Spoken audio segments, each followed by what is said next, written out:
Bonjour à toutes et à tous, j'espère que vous allez bien. Vous l'avez bien vu, depuis plus de 8 semaines, les crypto-monnaies perdent de la valeur. Le Bitcoin ayant même touché un point le plus bas à 17 500 $. Vous êtes très nombreux à me poser des questions sur les réseaux sociaux. Pourquoi les crypto-monnaies s'effondrent? Est-ce qu'il y a une raison précise ou est-ce que c'est une multitude de raisons? Pourquoi est-ce qu'on a aussi peu de volatilité? Est-ce que ça a un rapport avec la situation économique et financière du monde traditionnel? Pourquoi est-ce que les crypto-monnaies qui sont censées se monter en opposition avec le système de la finance traditionnelle semblent plutôt corrélées au cours de la bourse et aux différents autres effondrements de marché financiers? Est-ce qu'on a touché le point le plus bas ou est-ce qu'on peut descendre encore plus bas? Naturellement, il n'y a pas une réponse parfaite à toutes ces questions. En tout cas, il y a différents indices et il y a globalement un mélange de différentes informations qui viennent affecter à la hausse ou à la baisse les cours.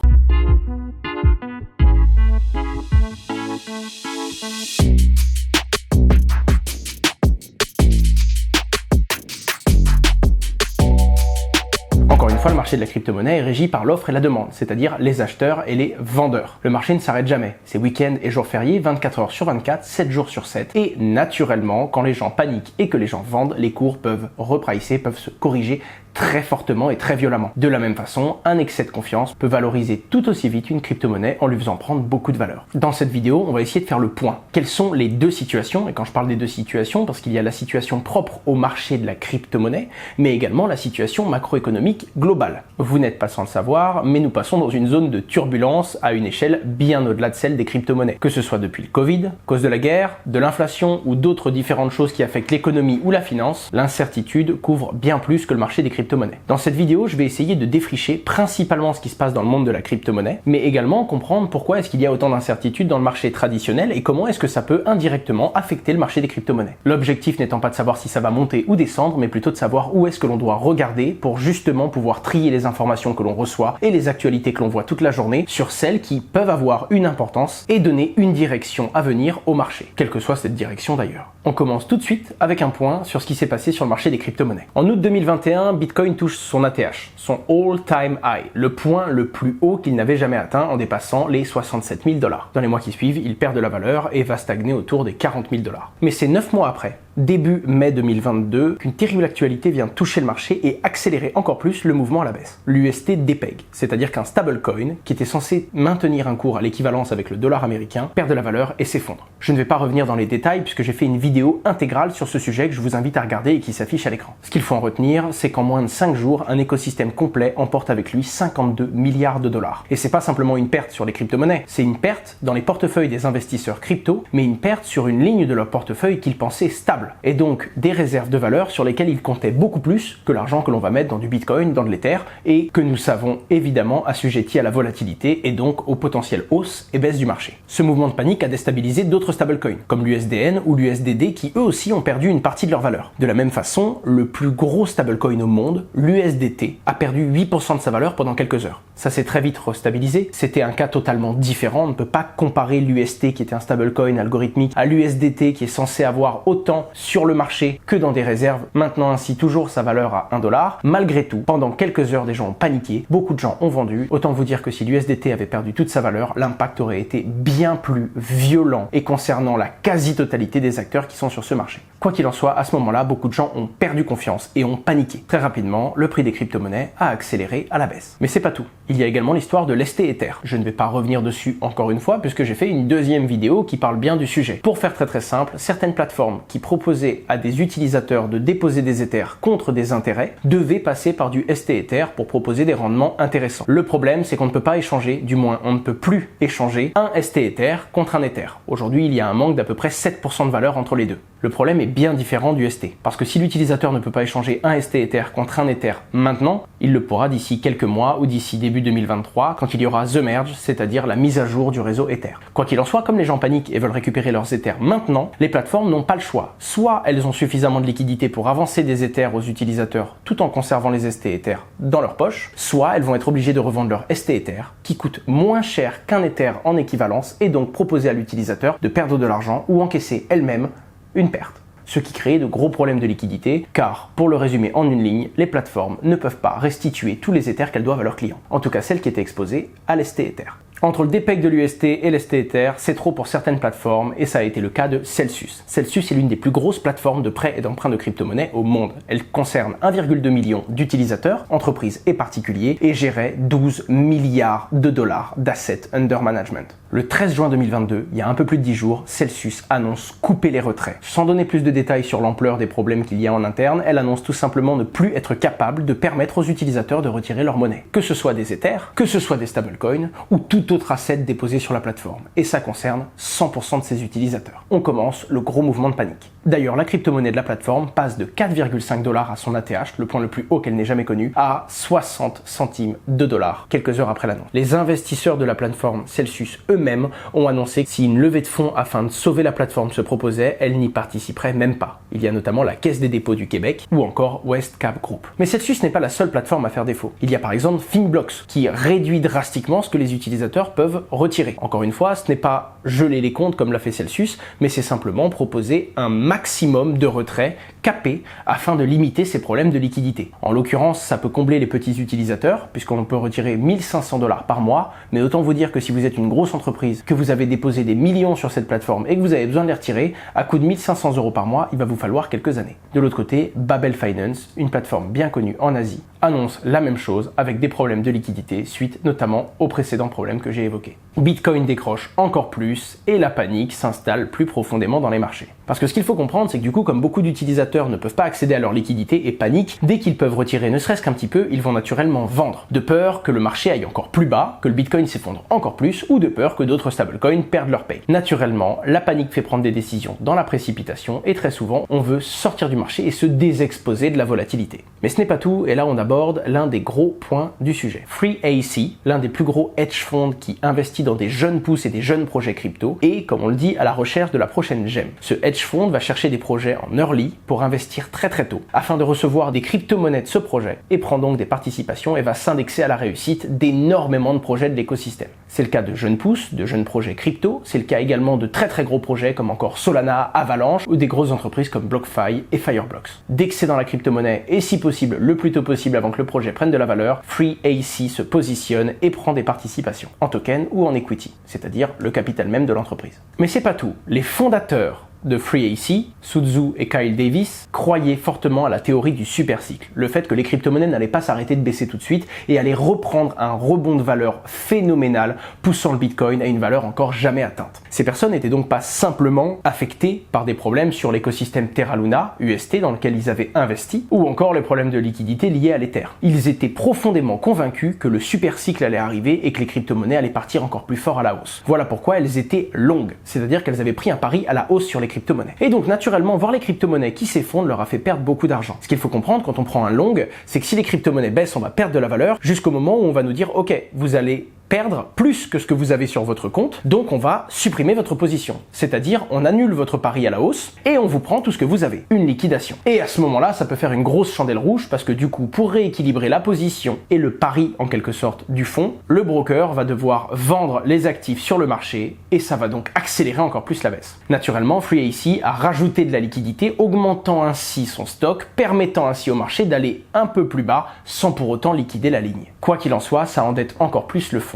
Et vous allez comprendre pourquoi ça a un impact sur tout l'écosystème. Three Arrows Capital avait une super bonne réputation. Dès qu'ils s'intéressaient à un projet, la plupart des projets les laissaient investir. Ils ont même co-construit énormément d'écosystèmes apportant beaucoup de liquidités, mais proposant également de la gestion de trésorerie. C'est-à-dire que beaucoup d'entreprises qui collaborent avec eux, notamment les projets dans lesquels ils ont investi, peuvent déposer une partie de leur trésorerie dans Three Arrows Capital afin d'obtenir 8% d'intérêt par an. Autant vous dire que pour avoir des intérêts comme ceux-ci, le fonds devait prendre beaucoup de risques. Et maintenant qu'il a des problèmes de solvabilité et qu'il se retrouve avec de gros trous dans la caisse, il devient très compliqué de rendre la trésorerie à énormément de projets et de combler la dette de beaucoup d'entreprises qui étaient dépendantes de ce fonds. Spoiler alerte, certaines de ces entreprises ont quand même trouvé des solutions. C'est le cas par exemple de Voyageur, qui avait 663 millions de dollars, c'est-à-dire 4 fois plus que ce qu'ils ont en trésorerie, confiés à FreeAC. En l'occurrence, c'est Alameda Research, le fonds d'investissement au-dessus de FTX, la plateforme d'échange que vous connaissez peut-être, qui a fait un prêt de 500 millions de dollars à Voyageur en échange d'une partie de leur capital.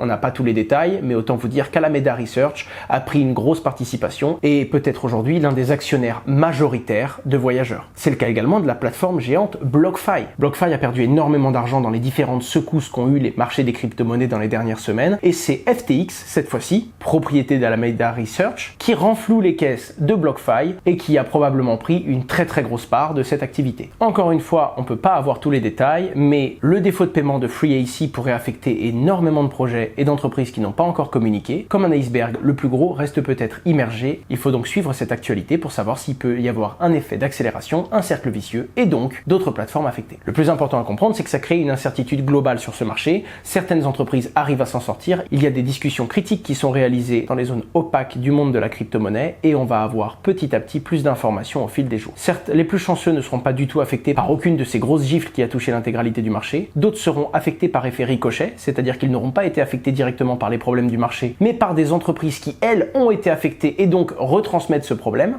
Et au mieux, certaines plateformes auront juste des problèmes de liquidité et annonceront à leurs utilisateurs qu'elles vont devoir avoir besoin de temps pour pouvoir restituer l'intégralité des fonds, notamment dans le cas du ST Ether par exemple. Cette incertitude inquiète et a accéléré la baisse du prix des crypto-monnaies. Maintenant qu'on a fait un petit point sur ce qui est en train de se passer dans le monde de la crypto, faisons également un petit défrichage de l'activité un peu plus macro. Beaucoup de gens disent oui, les crypto-monnaies sont censées être bâties en opposition au système traditionnel. Il n'est pas normal que quand le système traditionnel va mal, les crypto-monnaies se portent mal elles aussi. C'est pas tout à fait le cas. Regardez le début de la crise Covid. Bitcoin a plongé à 3000 $ avant de s'envoler et connaître le top que l'on a connu à 67 000. Pourquoi? Eh bien parce que le marché de la crypto-monnaie est tout petit. Même si c'est vrai, il a été construit et certaines de ses idéologies sont en opposition avec le système traditionnel, la réalité c'est que ça reste encore très volatile, notamment la plus grosse des crypto-monnaies, le Bitcoin, et donc très risqué pour beaucoup d'investisseurs. Naturellement, quand un investisseur a besoin d'argent, de liquidité, ne serait-ce que pour maintenir ses positions en bourse, par exemple, ou pour acheter des métaux précieux, eh bien les premières lignes qui vont être liquidées dans le portefeuille sont les lignes les plus risquées, les plus volatiles et très souvent des crypto-monnaies. Ensuite, les crypto-monnaies n'ont pas vraiment fait la promesse d'être une réserve de valeur. En tout cas, c'était pas la mission de base de Bitcoin quand on en lit son white paper, même si beaucoup de gens s'intéressent à cet actif pour ses caractéristiques. Quoi qu'il en soit, quand il y a des grosses variations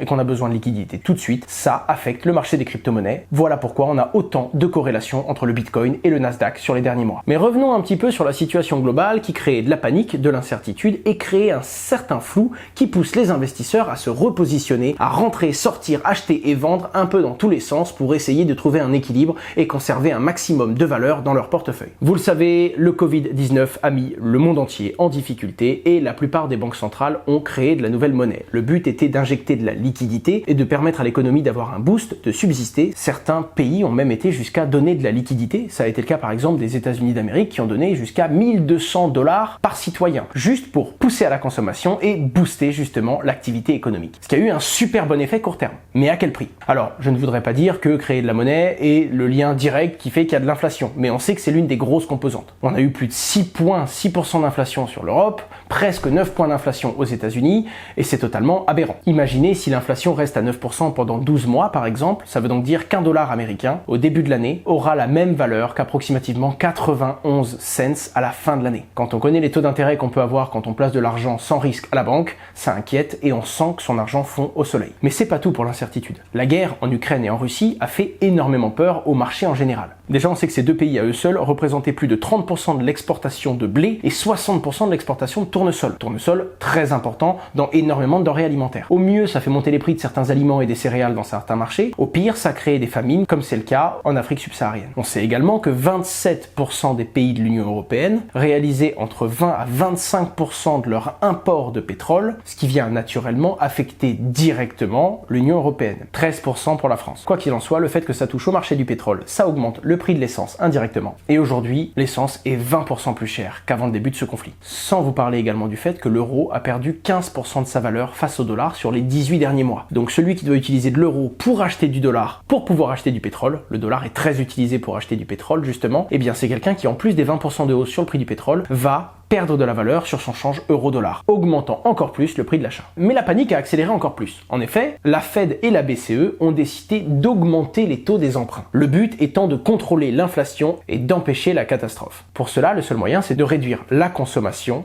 mettre l'économie au ralenti et essayer de limiter l'argent pas cher. Le fait qu'il y ait eu de très bas taux d'intérêt fait que beaucoup de gens ont emprunté pour pouvoir investir, certes relancer l'économie, et c'était l'objectif, impact positif donc sur le court terme, mais négatif sur le long terme, notamment avec l'inflation. Le but ici, c'est de faire marche arrière. Le seul moyen est donc d'augmenter les taux afin que ce soit beaucoup plus compliqué d'emprunter et afin que les gens privilégient l'épargne plutôt que l'investissement. L'investissement et la dépense. C'est ainsi que le 9 juin, Jérôme Powell de la Fed a annoncé la plus grosse hausse de taux en une fois depuis 1980, en augmentant les taux d'intérêt global à laquelle les banques viennent se fournir de 0,75%, avec un objectif allant jusqu'à 1,75% sur une certaine période. En faisant ça, beaucoup d'investisseurs sortent des marchés financiers. Ça a été le cas. Que ce soit aux États-Unis ou en Europe, la bourse s'est cassée la figure, quittant ainsi des points les plus hauts qui avaient été possibles justement grâce à ces injections de liquidités auparavant. Mais naturellement, ça vient ralentir également la croissance. L'Union européenne est attendue à 20 à 30% de croissance en moins que prévu. De la même façon, l'Union européenne va essayer de réguler la plupart des taux en Europe, parce que les taux sont déjà en train de bondir dans certains pays, comme c'est le cas en Italie avec des taux proches de 4%.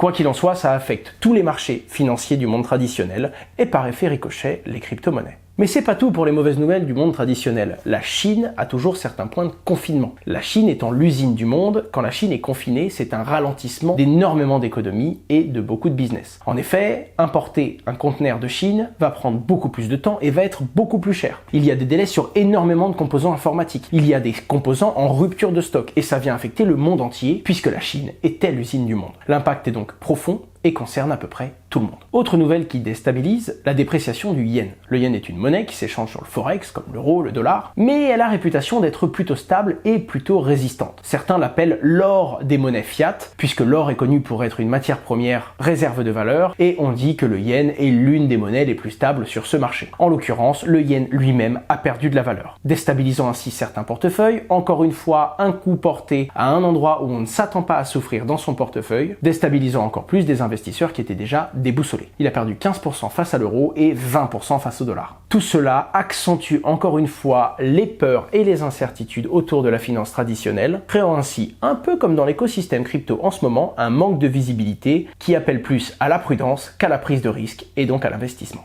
Les amis, j'espère vraiment que cette vidéo vous a plu. Vous l'avez compris, le but c'est de savoir exactement qu'est-ce qui se passe, où est-ce que l'on peut regarder pour se concentrer sur les news importantes qui peuvent renvoyer un bon signal, comme une entreprise que l'on pensait en danger suite aux problèmes dans le monde de la crypto-monnaie et qui finalement a trouvé une solution pour régler ses dettes ou qui au contraire annonce une perte bien inférieure à ce que l'on attend, ou encore suivre l'économie et la finance traditionnelle afin de suivre par exemple l'inflation, comment est-ce qu'elle va évoluer, quels seront les impacts négatifs et positifs court terme et moyen terme. Si vous avez décelé des erreurs dans ce que je viens de dire, n'hésitez pas à faire un commentaire épinglé. Vous vous en doutez bien, dès que je commence à parler de finance et de macroéconomie en général, j'essaye de vulgariser pour que ça reste simple et accessible à tout le monde et naturellement ce n'est pas mon domaine de prédilection. S'il y a une erreur et quelque chose de factuel que vous avez noté, n'hésitez pas à mettre un commentaire. S'il est pertinent, je le remonterai afin que toutes les personnes qui regardent cette vidéo puissent, en plus de ce que je dis, consulter les commentaires les plus pertinents et apporter encore plus de substance et d'informations, expliquant pourquoi pas d'autres points que je n'ai même pas cités ou complétant ceux que j'ai présentés aujourd'hui dans cette vidéo. J'aurais voulu avoir la pertinence de vous dire il va se passer ça va monter, ça va descendre pour telle et telle raison, mais c'est pas aussi simple, c'est toujours pareil. On doit se concentrer, faire avec les informations que nous avons, essayer d'enlever un maximum de bruit pour rester focus sur l'actualité qui, elle, va pouvoir diriger le marché dans un sens ou dans l'autre. Comme les questions que je reçois en ce moment sont très généralistes, j'ai fait ce travail de fond pour essayer de vous proposer un contenu plutôt succinct qui naturellement vulgarise. On doit perdre un petit peu en qualité d'information sur certains points, mais le but c'était de donner les grandes lignes de ce qui se passe aujourd'hui parce que beaucoup de gens semblent le subir sans même comprendre d'où ça vient et se lèvent le matin au petit bonheur la chance de voir si le marché est vert ou rouge. J'attire également votre attention sur le fait que les crypto-monnaies peuvent s'effondrer plus rapidement que le marché traditionnel parce que c'est 24/24 comme je vous l'ai dit, mais également se relever plus vite. C'était le cas par exemple pendant la crise Covid. Le marché a repricé très rapidement quand il y a eu du doute et de la panique et a repris beaucoup plus de valeur avant même que la bourse se relève et regagne de la valeur elles aussi. Restez donc à l'affût et surtout renseignez-vous. Multipliez vos sources d'informations, que ce soit dans la crypto-monnaie, grâce aux médias que vous allez suivre et différentes vidéos que vous allez regarder, mais également sur les infos économiques du monde traditionnel et vers des experts encore plus pointus qui pourront répondre avec bien plus de précision que moi à certaines de vos questions. Je vous mets dans la description un maximum de sources qui nous ont servi à faire ce script. Je voulais remercier également Hawk Invest et Artem de chez Just Mining qui ont fait un travail de fond et qui m'ont fourni énormément d'informations pour essayer d'apporter un maximum de cohérence dans cette vidéo tout en restant abordable, car ça sert à rien de faire un sujet super pertinent si personne n'est capable de le comprendre. Je m'appelle Owen Simonin, acheteur sur YouTube, et si vous me découvrez grâce à cette vidéo, je vous invite à vous abonner, à mettre un pouce bleu et même un petit commentaire. On se retrouve la semaine prochaine sur cette chaîne YouTube pour une nouvelle vidéo, ou ce week-end sur mon Twitch pour débriefer de l'actualité de la semaine. Au revoir!